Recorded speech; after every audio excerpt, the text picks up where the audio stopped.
sunrise, new day's dawning, and it's calling you and me, where the mighty Mississippi flows by Memphis, Tennessee. We've got woodlands, fields, and water. Hey, there is no better way. You can find out all about it on Outdoors with Larry Ray.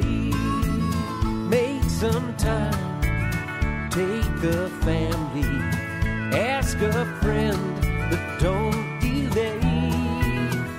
Listen up and learn about it on Outdoors with Larry Ray. Listen up and learn about it on Outdoors with Larry Ray.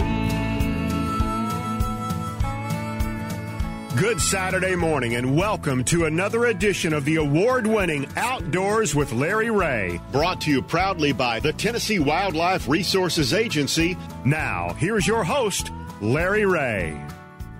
Hey, good Saturday morning. Welcome to Outdoors with Larry Ray on this April the 11th.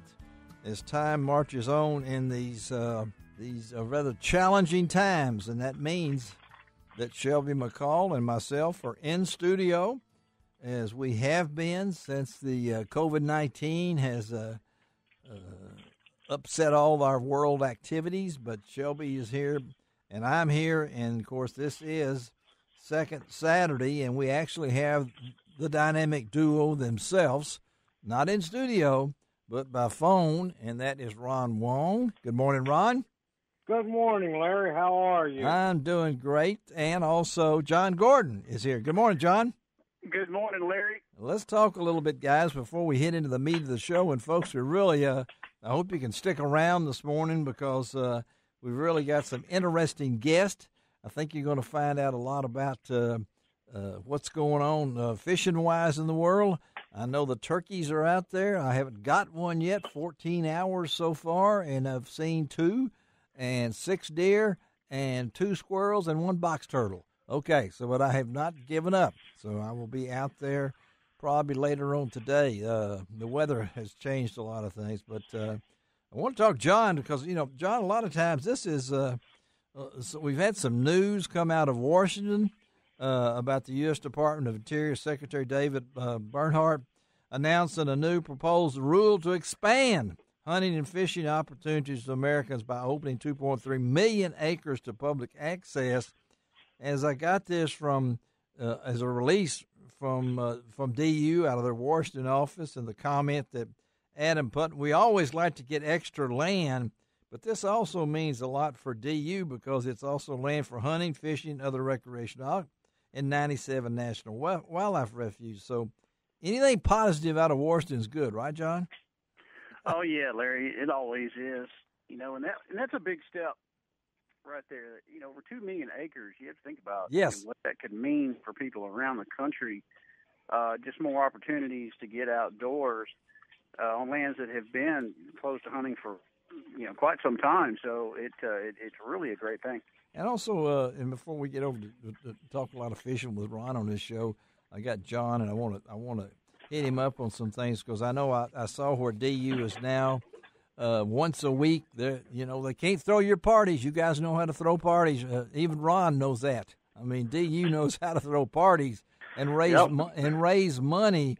But now in these challenging times, they've gone to the online auction. I thought was pretty cool. I saw some things on there that I'd like to have, but they've opened it to, up to. Do you know the details of that? I do, and it some states don't allow online auctions to take place. So but in every state that does, we have got opportunities available to bid on DU merchandise. I know in Tennessee and Mississippi, those sites are both up and running, and you can access that at ducks.org. You can just go to the different state pages, and it'll take you there. Excuse me, to those auctions. And it changes weekly. Is that right? I mean, there's going to be different. They're going to run a different auction every week. This, like I said, I've been following the Mississippi auction. It started on Tuesday morning at 9:00 a.m. Yeah. It's going to run through tomorrow as well. Okay. Yep. That's what I thought. It's up and running. There's 8 firearms on there, some different household items, a couple of vacations, hunting trips. So it just gives an opportunity for folks to still, contribute to DU and still get an opportunity to have some nice stuff. Yeah. After our event system has been closed down, it's a little over 2,000 events this spring, Larry.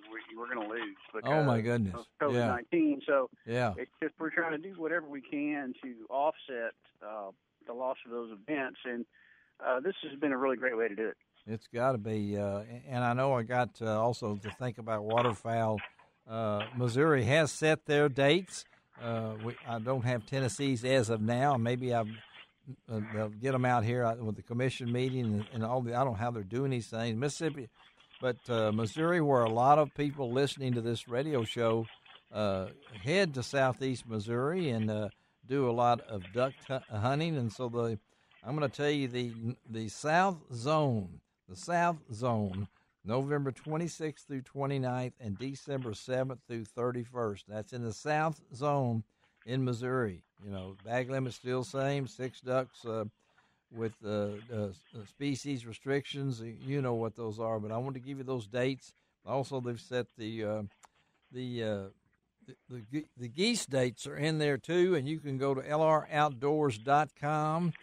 And get all those. We have them posted, and yes, if you go to lroutdoors.com, you click right on that homepage and get all of Samantha Guys and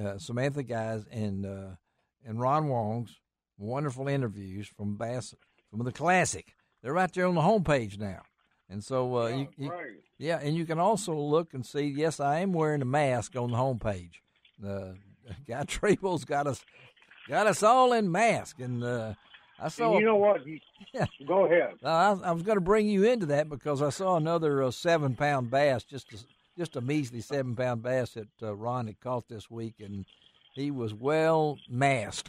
He looked like one of those guys on The Masked Singer. I expected him to break out in song or something, but not only is it good for social distancing, but it also is good as a sunblock, too. It is, yes. And you look... so it works well. You were well covered in everything like that. But, and Ron, we're going to come up with Claggett Tally in just a minute. And, golly, the storm system came through on Wednesday night. I didn't get a drop in Germantown. Thursday night. Thursday. No, Wednesday night. No, Wednesday night. Wednesday night. I didn't get I didn't get a drop of rain here. It didn't. But we still got a cold front. I'm telling you. So Ron, let's and I know that John's listening to this. We've gone from 85 when I was turkey hunting on Wednesday afternoon before the storms hit, and then we went to the 60s, and now we got more storms coming in tomorrow on Sunday, and then back again to another cool air. So. What's this? What's this doing to the water temperature? Well, the water temperature falls a little bit, but actually the water temperatures are up in some places touching 70, high 60s. All right. And in some of the lakes are still in the low 60s. But you're going to have the first wave of spawning fish. When? Crappie and bass. And even brim right now. Okay. Because of this full moon we just had on April 7th. Yes. But now with the cold fronts moving in, all it's going to do is it'll make some of the shallow fish move a foot or 2 foot deeper. Yeah. But more importantly, it's going to move them into cover.